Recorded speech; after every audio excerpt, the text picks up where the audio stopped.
والسلام عليكم.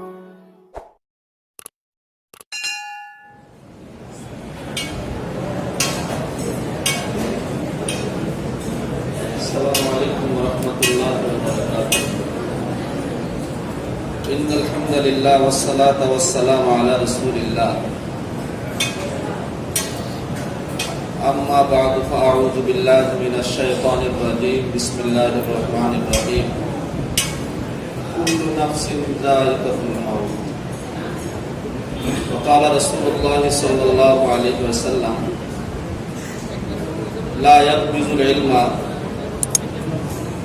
انتزاعا وينتزعه من العباد إلى آخر الحديث. আলহামদুলিল্লাহ, অসংখ্য অগণিত সুখ বিশ্বপ্রভুর দরবারে, যিনি আমাদেরকে অত্যন্ত দয়া করে মায়া করে এক মুহূর্তে অনুষ্ঠানে আসার আর বসার তৌফিক দান করেছেন। এজন্য দিল থেকে শুকরিয়া আদায় করি। আলহামদুলিল্লাহ, উপস্থিত আছেন আজকের এই অনুষ্ঠানের মধ্যমণি, হাজার হাজার ওলামায়ে কেরামের ওস্তাদ হযরত মাওলানা রফিকুর রহমান সাহেব দামাত বরকাতুহুল আলিয়া, অন্যান্য হযরত ওলামায়ে কেরামগণ, আজকে আমাদের হাফেজ তৈরির এক কিংবদন্তিকে হারিয়ে আমরা শোকাহত।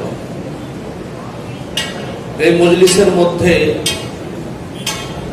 সবচাইতে আমাকে হতভাগা বলে মনে হচ্ছে, কারণ আমাদের খুলনাতে হাফেজ তৈরির এত বড় এক কিংবদন্তি দুনিয়ার থেকে চিরবিদায় নিয়ে চলে গেলেন। আমাদের তো উচিত ছিল তার সান্নিধ্যে অনেক সময় কাটাবার, তার কাছ থেকে অনেক শেখার ছিল। উনি তো অনেক শেখাইছেন, উনি অনেক দিয়ে গেছেন, কিন্তু আমি কতটুকু সেখান থেকে অংশগ্রহণ করতে পেরেছি। সুতরাং সেই দৃষ্টিকোণ থেকে আমাকে হতভাগা বিলেই মনে হচ্ছে।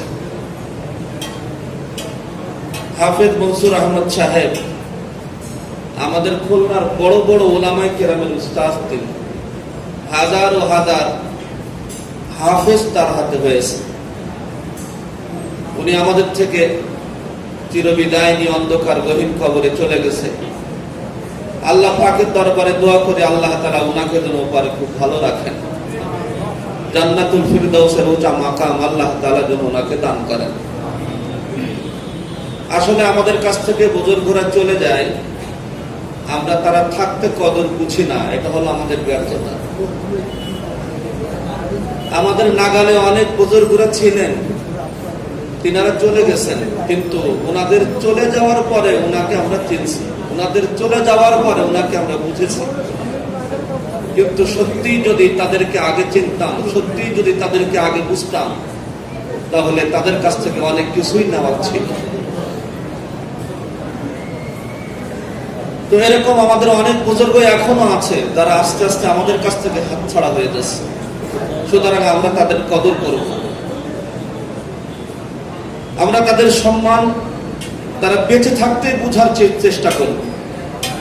যখন তারা দুনিয়ার থেকে চলে যান তখন আমরা বুঝি, কিন্তু সে বোঝায় কোনো লাভ হয়। তো আসলে অনেক উলামায়ে কেরাম উপস্থিত আছেন, আমি আমার অমূল্য কথা বলে সময়টাকে নষ্ট করতে চাই না। তবে হযরত রাসূল করিম সাল্লাল্লাহু আলাইহি সাল্লামের একটা হাদিসের কিছু অংশ আমি আপনাদের সামনে পড়েছি, শুধুমাত্র তার তরজমা করব, শেষ করব। যে হাদিসটা আমি আপনাদের সামনে পড়েছি এটা বুখারী শরীফের হাদিস, প্রথম খণ্ড, এটা 100 নম্বর হাদিস, মূল কিতাবের 99 নম্বর হাদিস। এই হাদিসের মধ্যে হযরত রাসূল করিম সাল্লাল্লাহু আলাইহি সাল্লাম বলতেছেন, হে দুনিয়ার মানুষ, তোমরা ইলমের কদর করো, কারণ ইলম আল্লাহ তাআলা ছিনিয়ে নেবেন। তোমরা যদি তার সম্মান, যথাযোগ্য সম্মান দিতে ব্যর্থ হও, আল্লাহ তাআলা এটা ছিনিয়ে নেবেন। আল্লাহ তাআলা যে ইলম ছিনিয়ে নেবেন, সরাসরি ইলমকে ছিনিয়ে নেবেন এমন না। ইয়ান্তাজিউ মিনাল ইবাদ, আল্লাহ তাআলা ইলমকে ছিনায় নেবেন তার নেককার প্রিয় আলেম বান্দাদেরকে তুলে নিয়ে। দেখেন 2018 থেকে আজ পর্যন্ত আমরা কতগুলো নক্ষত্র হারিয়ে ফেলেছি। আল্লামা আহমদ শফি থেকে শুরু করে জুনায়েদ বাবুনগরী সহ নূর হুসাইন কাসেমি, আল্লামা ইদ্রিস নাজিরহাটি, সর্বশেষ আব্দুল সালাম চাটগামি, কত বড় সম্পদ আমাদের জন্য ছিলেন। উনি মৃত্যু পর্যন্ত পাকিস্তানের প্রধান মুফতি ছিলেন, গ্র্যান্ড মুফতি ছিলেন। সারা দুনিয়ার সবচেয়ে বড় আলেম আল্লামা মুফতি তৌহিদ উসমানী। নাসার বৈজ্ঞানিকেরা প্রতি বছর যাকে চিফ গেস্ট করে মহাগ্রন্থ আল কোরআনের থেকে বিজ্ঞানের তথ্য আবিষ্কার করেন, এত বড় একজন আলেম আল্লামা মুফতি তৌহিদ উসমানী সাহেব এলেমের দণ্ডতার শিকার হয়ে যদি কখনো কারোর শরণাপন্ন হতেন, তো উনি শরণাপন্ন হতেন আব্দুল সালাম চাটগামির কাছে, যিনি সর্বশেষ এই মাত্র কয়েকদিন আগে হাটাগাড়ি মাদ্রাসা মুহতামিম পদে নির্বাচিত হওয়ার 10 মিনিটের মাথায় দুনিয়া থেকে আমাদেরকে চিরবিদায় চির এতিম করে তিনি চলে গেছেন। আমাদের দেশটা যেমন সব দিকে উর্বর, উলামায়ে কেরাম তৈরির ব্যাপারেও আমাদের দেশ অন্যান্য দেশের থেকে হাজারো গুণ উর্বর। যে কারণে বাংলাদেশ পাকিস্তানের মতো দেশের মুফতি আজমকে এই বাংলাদেশ জন্ম দিয়েছে। এই সমস্ত উলামায়ে কেরাম চলে যাচ্ছেন, আমাদের থেকে হাতছাড়া হয়ে যাচ্ছেন। আমাদের খুলনার থেকে হাফেজ মানসুর আহমদ সাহেব, উনি দুনিয়ার থেকে চলে বিদায় নিয়ে চলে গেছেন। উনার কদর আসলে অনেক ছিল, উনার কাছ থেকে অনেক নেওয়ার ছিল, উনি অনেক দিয়েছেন, অনেকে পেয়েছেন, কিন্তু আমি কি পেয়েছি? সুতরাং ইনাদের কদর করতে হবে আল্লাহ রাসূলের হাদিস অনুসারে। আল্লাহ রাসূল এই কথাও বলতেছেন যে আল্লাহ তাআলা তার প্রিয় বান্দাদেরকে তুলে নেবেন। অবস্থা এমন হবে, লা ইয়াবকা আলিমান, কোন আলেম দুনিয়াতে, যোগ্য আলেম দুনিয়াতে আস্তে আস্তে যেতে যেতে যেতে যেতে থাকবে না। আর মানুষ তখন কি করবে? ইত্তাখাযান নাসু রুউসান জুহালা, মানুষ তাদেরকে না পেয়ে, যেহেতু তারা নাই অথবা তারা আছে তাদের কদর নাই, যেহেতু তারা নাই অথবা আছে তাদের কদর নাই, এই সকল মানুষেরা প্রশ্ন করবে জাহেলদের কাছে, আনপড়দের কাছে, অনভিজ্ঞদের কাছে, যে আলেম নয় এমন ব্যক্তির কাছে। দেখেন আজকের অবস্থা কিন্তু তাই হয়ে গেছে।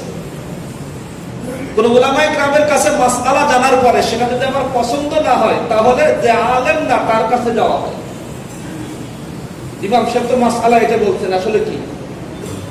জাহেলের কাছে যায়, মূর্খের কাছে যায়, যার মধ্যে কোরআন হাদিসের বিন্দুতম ন্যূনতম কোনো জ্ঞান নাই, তার কাছে ফতোয়া জিজ্ঞেস করতে, মাসআলা জিজ্ঞেস করতে যায়, উনি উনার মত মতো একটা ফতোয়া দিয়ে দিন। কথা ঠিক কি না? উনি ফতোয়া দিচ্ছেন কিন্তু এলেম থাকে না, বিগাইরি ইলমিন, এলেম ছাড়া। তাতে করে কি হচ্ছে?